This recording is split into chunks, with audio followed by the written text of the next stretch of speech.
Jean-Dominique Sénard sera dans quelques mois le patron du groupe Michelin. Nommé gérant associé commandité lors de l'Assemblée générale des actionnaires, il prendra seul les commandes lorsque Michel Rollier, l'actuel directeur, partira en retraite. À 58 ans, Jean-Dominique Sénard devient le premier dirigeant du manufacturier à ne pas être membre de la famille Michelin. Beaucoup de gens, et je le comprends très bien, je l'ai exprimé à l'Assemblée générale, peuvent être choqués ou heurtés par cette évolution.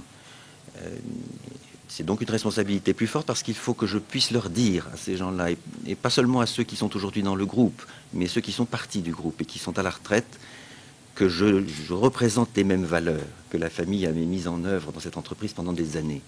Mais ce n'est pas cela qui choque les salariés, mais plutôt la rémunération de 4,5 millions d'euros versée à Michel Rollier en 2010.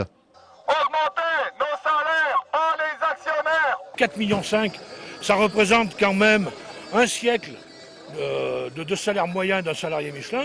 Nous, on va se contenter de 1,4 d'augmentation, où ça comble pas le déficit, le pouvoir d'achat. En 2010, Michelin a enregistré un résultat net d'1 milliard d'euros contre 104 millions en 2009, soit des bénéfices multipliés par 10 en un an. J'ai une rémunération qui est d'abord totalement variable. D'ailleurs, elle avait baissé de plus de 500% l'année dernière et qui exclut toute autre forme de compensation, de retraite ou stock option ou autre. Donc, elle est particulière et donc difficile à comparer avec les autres rémunérations. Et ce que je peux dire par ailleurs, c'est que nous veillons, pour nos salariés français comme pour nos salariés des autres pays du monde, à partout assurer des rémunérations les plus satisfaisantes possibles. Et pour les années à venir, Michelin s'engage à augmenter les ressources du centre de recherche de Clermont-Ferrand pour assurer tout simplement la pérennité du groupe.